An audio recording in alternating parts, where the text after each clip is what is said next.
जय श्री कृष्ण। राधे राधे। आज 15 जून 2025 को आषाढ़ माह का पहला रविवार है, तो सूर्य भगवान का आशीर्वाद पाने के लिए अपनी सुनेंगे सूर्य देव की पावन कथा। तो सारे भक्तजन इस कथा को श्रद्धा भाव से पूरा सुने और ज़्यादा से ज़्यादा सूर्य देवता के भक्तों में शेयर करें। भगवान सूर्य देव आपके सारे मनोरथ पूर्ण करें। बोलो भगवान सूर्य नारायण की जय हो।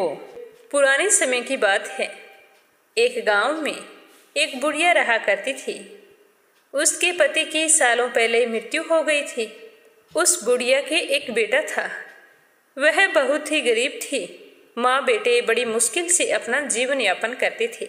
उस बुढ़िया ने बड़ी मुश्किल से अपने बेटे को पाल पोस कर बड़ा किया था। गरीबी के कारण माँ बेटे का गुजर बसर बड़ी ही मुश्किल से होता था। तो एक दिन बुढ़िया का बेटा कहने लगा कि माँ, अब मैं बड़ा हो गया हूँ और आपने अपने पूरे जीवन में बहुत मेहनत की है, बड़े यत्न से मुझे पाला है। माँ, मैं आपके सपनों को पूरा करना चाहता हूँ। इसके लिए मुझे कोई काम की ज़रूरत है और मैंने सोचा है कि मैं बाहर जाकर कोई कार्य शुरू करूँ। यहाँ गांव में तो मुझे कोई काम नहीं मिल रहा है। तो वह बुढ़िया अपने बेटे की मनसा जानकर मन ही मन बहुत ही खुश हुई और भगवान सूर्य देव का स्मरण करती हुई कहने लगी कि हे सूर्य भगवान, मेरे बेटे का अच्छा कारोबार चले, इसे समाज में खूब मान सम्मान मिले। फिर बुढ़िया का बेटा काम की तलाश में शहर चला जाता है और बुढ़िया सूर्य देव की परम भगत थी। तो वह तो नियमित रूप से रविवार के व्रत करती थी। रविवार को वह सूर्य उदय होने से पहले ही उठ जाती। पहले घर में झाड़ू बुहारी करती, उसके बाद में स्नान आदि से निवृत्त होकर घर के आंगन को गाय के गोबर से लीपकर स्वच्छ करती। उसके बाद उदय होते हुए सूर्य भगवान की पूजा करते हुए रविवार की व्रत कथा सुनती और अपने बेटे की सलामती की कामना करती। फिर शाम को सूर्य भगवान को भोग लगाकर एक ही समय भोजन करती थी। तो सूर्य देव की कृपा से बुढ़िया को किसी प्रकार की चिंता या कष्ट नहीं था। वह अपने बेटे की तरफ से बहुत ही खुश थी। बुढ़िया आंगन लीपने के लिए एक पड़ोसन के घर से गाय का गोबर लाती थी। तो वह पड़ोसन बुढ़िया को खुश देखकर उससे बहुत ही जलती थी।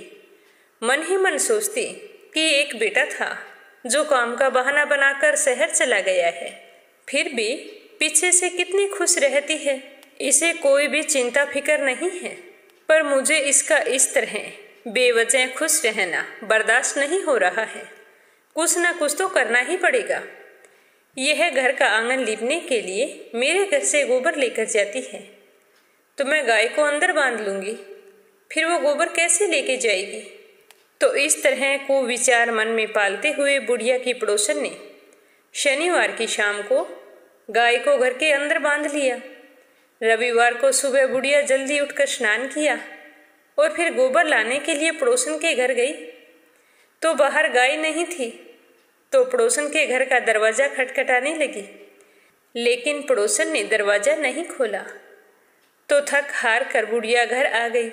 तो उस दिन वह घर के आंगन को नहीं लीप सकी और आंगन नहीं लीपने के कारण उसने सूर्य भगवान को भोग भी नहीं लगाया और ना ही स्वयं भोजन किया।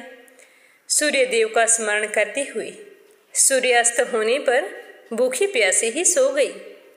तो बुढ़िया की श्रद्धा भक्ति देखकर सूर्य देव बहुत ही प्रसन्न हुए और बूढ़ी माई को स्वप्न में दर्शन देकर कहने लगे कि बुढ़िया माई सो रही है या जाग रही है। तो बुढ़िया कहने लगी कि महाराज, ना तो सोई हूँ ना जाग रही हूँ, कहो क्या आज्ञा है। तो सूर्य देव ने कहा कि माई, आज तुमने मुझे भोग नहीं लगाया। तो बुढ़िया ने बताया कि क्या करूँ महाराज, मुझे आज आंगन लीपने के लिए गोबर नहीं मिला, इसीलिए मैं आपका भोग नहीं लगा सकी। मुझसे बहुत बड़ी गलती हो गई है, आप मुझे क्षमा करें। मैंने प्रण लिया है कि अगले रविवार को घर के आंगन को गाय के गोबर से जरूर लीपूंगी और उसके बाद आपको भोग लगाकर ही भोजन ग्रहण करूंगी। तब तक मैं अन्न और जल का त्याग करती हूँ। तो सूर्य देव ने कहा कि बूढ़ी माई सारी सोच त्याग दे, देख तुम्हारे घर में एक सुंदर सी गाय और बछड़ा खड़ा है। अब तुझे किसी के घर भी गोबर के लिए नहीं जाना पड़ेगा। इतना कहकर सूर्य भगवान अंतर्ध्यान हो गए। ब्रह्म मुहूर्त का समय था। बूढ़ी माई की आंख खुली तो उसने देखा कि उसके घर के आंगन में एक सुंदर सी गाय और बछड़ा खड़ा है। तो वह देखकर हैरान हो गई। जल्दी से उठकर खड़ी हुई और गाय को आंगन में बांधकर उसके लिए चारा लेकर आई। फिर उसे चारा खिलाकर बछड़े को गौ माता का दूध पिलाया और बचा हुआ दूध बाल्टी में निकाल लिया। तो भगवान का चमत्कार देखकर बुढ़िया बहुत ही खुश हुई। दूसरे दिन सुबह बुढ़िया की पड़ोसन ने देखा कि बुढ़िया के घर एक बहुत ही सुंदर गाय और बछड़ा बंधा है। तो वह तो और भी अधिक जल भून गई कि इस बुढ़िया को गाय किसने ला कर दी। तभी उसका ध्यान अचानक से गाय के गोबर की तरफ गया। तो वह गोबर सोने का था। उस गाय का यह नियम था कि सुबह सबसे पहले जो गोबर करती वो सोने का होता। बूढ़ी माई को पता नहीं था और इससे पहले वह पड़ोसन उस गोबर को उठाकर अपने घर ले गई और अपनी गाय का गोबर लाकर वहां पर रख दिया। अब बुढ़िया माई तो इस बात से अनजान थी। वह 6 दिन तक दूध पीकर ही अपना परण पूरा किया और फिर रविवार को सुबह जल्दी उठी, गाय को चारा खिलाया, बछड़े को दूध पिलाया और फिर स्नान करके घर को गाय के गोबर से लीपकर बड़े ही प्रेम भाव से सूर्य भगवान की पूजा अर्चना की। बूढ़ी माई को इस बात के बारे में पता नहीं था कि गाय पहला गोबर सोने का करती है, पर वो तो जितना मिल गया था उसमें बहुत ही खुश थी। और पड़ोसन का नियम था, वो रोजाना जल्दी आती और सोने का गोबर उठाकर अपने घर ले जाती और अपनी गाय का गोबर बुढ़िया की गाय के पास रख जाती। इसी तरह समय बीतता गया। बुढ़िया पूरे प्रेम भाव से सूर्यदेव के व्रत करती रही, लेकिन भगवान सूर्यदेव को पड़ोसन की चालाकी का पता था। तो उन्होंने एक दिन तेज आंधी चलाई।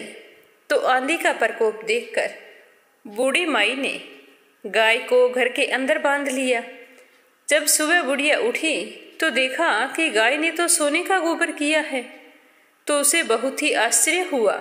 उस दिन के बाद बूढ़ी माई रोजाना गाय को घर के अंदर ही बांधने लगी और सोने के गोबर से बुढ़िया कुछ ही दिनों में बहुत ही धनवान हो गई। तो बूढ़ी माई को इस तरह धनवान होता देखकर पड़ोसन बुरी तरह से जल भून गई। उसने एक दिन अपने पति से कहा कि बुढ़िया के घर एक गाय है जो रोजाना सूर्य उदय होने से पहले सोने का गोबर देती है। पहले तो वो गाय को बाहर बांधती थी तो उस गोबर को मैं ले आती थी। अब उसे पता चल गया है तो उसने गाय को घर के अंदर बांधना शुरू कर दिया है।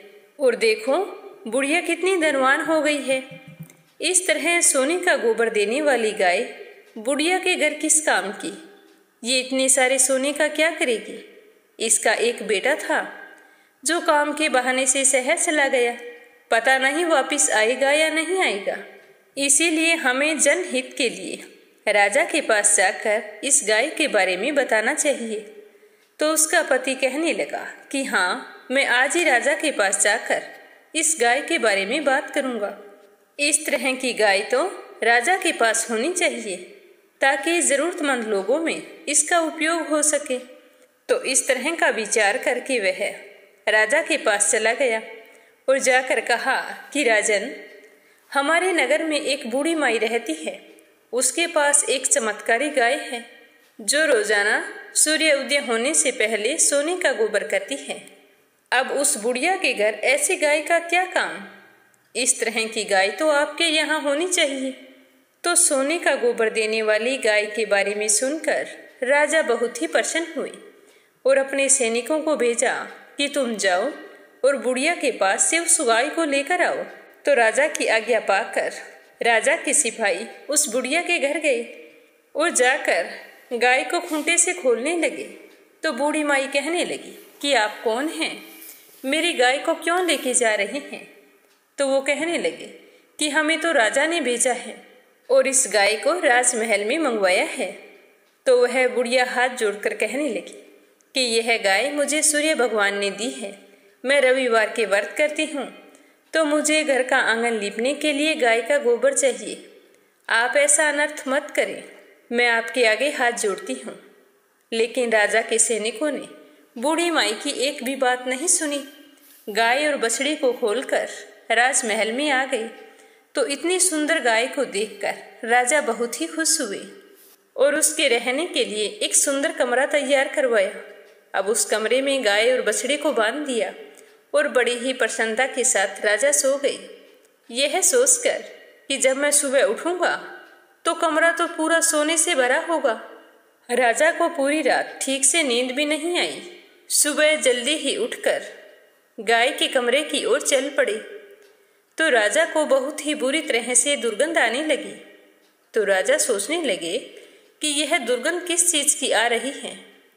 तभी गाय के कमरे की तरफ देखा तो पूरा कमरा गाय के बदबूदार गोबर से भरा हुआ था और सारा राजमहल धधक रहा था। राजमहल में रहने वाले सारे लोग परेशान हो गए। रानी कहने लगी कि हे राजन, आपने ये क्या किया? एक गाय को आपने यहाँ कमरे के अंदर बंधवा दिया। तो राजा कहने लगे कि मैंने तो सुना था कि ये गाय सोने का गोबर करती है। तो राजा की बात सुनकर रानी कहने लगी कि राजन, आप भी कैसी बातों पर विश्वास कर लेते हैं? पशु है तो वो तो गोबर ही करेगा। क्या आपने आज से पहले कभी सुना है कि गाय सोने का गोबर करती हो? तो यह सुनकर राजा को बहुत ही गुस्सा आ गया और उन्होंने जल्दी से सैनिकों को आदेश दिया कि जाओ, उस बुढ़िया के पड़ोसन और उसके पति दोनों को यहाँ लाकर प्रस्तुत करो। उन्हें इस दुष्टता का भयानक दंड दिया जाएगा। तो राजा के सैनिक बुढ़िया की पड़ोसन और उसके पति को लेने के लिए चले गए। पीछे से राजा ने राजमहल की सफाई के आदेश दिए, लेकिन सफाई कर्मी जितना ही उस गोबर को बुहारने की कोशिश करते, वह उससे दुगना बढ़ जाता। तो यह देखकर राजा बहुत ही परेशान थे। तभी राजा के सैनिक बुढ़िया के पड़ोसन और उसके पति को लेकर आ गए। तो राजा ने कहा कि तुमने ऐसी दुष्टता क्यों की है? तुम्हें इसके लिए दंड दिया जाएगा। तो वह हाथ जोड़कर कहने लगा कि महाराज, इसमें मेरी कोई गलती नहीं है और ना ही मुझे पता है कि ये गाय सोने का गोबर देती है। ये सब तो मुझे मेरी पत्नी ने बताया था, तो मैंने तो सोचा कि इस तरह की चमत्कारी गाय आपके पास होनी चाहिए। तो राजा ने गुस्से में उसकी पत्नी की तरफ देखा, तो वो हाथ जोड़कर कहने लगी कि हे राजन, ये बात सत्य है कि ये गाय सोने का गोबर करती थी। मैंने अपनी आंखों से देखा है। मैं कई महीनों तक सोने के गोबर को उठाकर लाई हूँ। मैं बिल्कुल भी झूठ नहीं बोल रही हूँ। आप बुढ़िया को बुलाकर पूछ सकते हैं। तो राजा ने अपने सैनिकों को आदेश दिया कि बुढ़िया को मेरे सामने प्रस्तुत करो। तो राजा का आदेश पाकर राजा के सैनिक उस बुढ़िया के पास गए और कहा कि तुम्हें राजा ने राजमहल में बुलाया है। तो वह बुढ़िया दीन दुखी हुई, आंखों से आंसू बहाते हुए हाथ जोड़कर कहने लगी कि आज मेरा रविवार का व्रत है, मेरे सूर्य भगवान की पूजा भी पूरी नहीं हुई है, तो मैं आपके साथ नहीं चल सकती। राजा को कह देना कि मैं कल सुबह आऊंगी। तो यह सुनकर सैनिक वहां से आ गए और उधर सूर्य भगवान बुढ़िया को इस तरह भूखी प्यासी रहकर प्रार्थना करते हुए देखकर उस पर बहुत ही करुणा आई। तो उसी रात सूर्य भगवान ने राजा के स्वप्न में जाकर कहा कि हे राजन, बुढ़िया की गाय व बछड़ा तुरंत लौटा दो, नहीं तो तुम पर विपत्तियों का पहाड़ टूट पड़ेगा, तुम्हारा महल नष्ट हो जाएगा। यह गाय मैंने ही उस बुढ़िया को दी है। वह सच्ची लगन से मेरे रविवार के व्रत और पूजा पाठ करती है, इसीलिए अच्छा होगा कि तुम सुबह इस गाय और बछड़े को बुढ़िया के घर पहुंचा दो। तो सूर्य भगवान के इस तरह के वचनों से राजा भयभीत हो गए और सुबह होते ही सैनिकों को बुलाकर आज्ञा दी कि जाओ, गाय और बछड़े को बुढ़िया को लौटा दो। तभी बुढ़िया अपने वचन के अनुसार वहां पर आ गई और हाथ जोड़कर राजा से कहने लगी कि महाराज, आपने मुझे क्यों याद किया? साथ ही वह बुरी तरह से रो भी रही थी। तो राजा अपने सिंहासन से उठ खड़े हुए और बुढ़िया के चरणों में गिरकर कहने लगे कि हे माई, मुझसे बहुत बड़ी गलती हो गई, आप मुझे माफ़ कर दीजिए। आप मेरी माता के समान हैं। मैं तो अभी अभी सैनिकों के साथ आपकी गाय और बछड़े को भेज रहा था। मुझे पता नहीं था कि आपको यह गाय सूर्य भगवान ने दी है। तो बुढ़िया यह चमत्कार देखकर फिर से प्रसन्न हुई और मन ही मन भगवान सूर्य देव का धन्यवाद करने लगी। तो राजा कहने लगे कि माई, आप मेरी माता के समान हैं। आप चाहें तो मेरे राजमहल में रह सकती हैं। तो बुढ़िया कहने लगी कि नहीं राजन, मेरा एक बेटा है जो धन कमाने के लिए शहर गया है। वो बहुत ही जल्द आने वाला है, तो मुझे अपने घर तो जाना ही होगा। यह कहकर बुढ़िया वहाँ से चल पड़ी।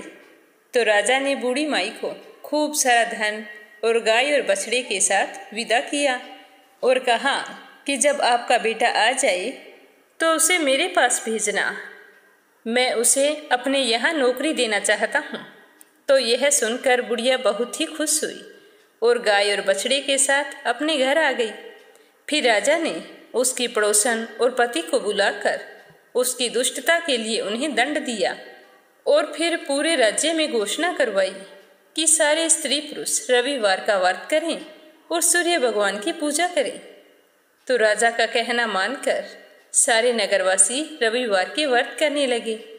रविवार का व्रत करने से सूर्य भगवान की कृपा हुई तो सभी लोगों के घर धन धान्य से भर गए। पूरे राज्य में चारों ओर खुशहाली छा गई। सारे स्त्री पुरुष सुखी जीवन यापन करने लगे और सभी लोगों के शारीरिक कष्ट दूर हो गए। और बुढ़िया ने सूर्य भगवान से प्रार्थना की कि भगवान, आपका दिया सब कुछ है। अब मैं चाहती हूँ कि जल्द से मेरा बेटा मेरे घर आ जाए। जब से वो गया है मुझे उसकी कोई भी खबर नहीं है। मुझे दिन रात यही चिंता सताती है कि ना जाने वो कहाँ होगा, किस हाल में होगा, उसे कोई कार्य मिला है या नहीं मिला है। हे सूर्य भगवान, आपका दिया सब कुछ है। अब आप ऐसी कृपा करें कि वो जल्द से घर आ जाए। तो थोड़े ही दिनों बाद बुढ़िया का बेटा धन कमाकर लौट आया। अपने बेटे को वापिस आया देखकर बूढ़ी माई बहुत ही खुश थी। फिर अच्छा सा रिश्ता देखकर अपने बेटे का विवाह कर दिया। 10वें महीने बुढ़िया की बहू ने बहुत ही सुंदर पुत्र को जन्म दिया। इस तरह बुढ़िया सूर्य भगवान के व्रत और पूजा पाठ से सुखी और संपन्न हो गई। अपने जीवन के समस्त सुखों का भोग करती हुई अंत में मोक्ष धाम को गई। हे सूर्य भगवान, आपने जिस तरह बुढ़िया माई को धन, वैभव, मान सम्मान और परिवार का सुख दिया, उसी तरह सबको देना। जो भी आपका व्रत करे, पूजा पाठ करे और आपकी कथा को कहे, सुने या सुनाए या फिर ओंकारा भरे, उसकी सारी मनोकामनाएं पूर्ण करना। प्रेम से बोलो सूर्य देवता की जय हो। कथा सुनकर आपको कैसा लगा कमेंट करके जरूर बताना। भगवान सूर्य देव के आशीर्वाद से आपके सारे मनोरथ पूर्ण हों। जय श्री कृष्णा। राधे राधे।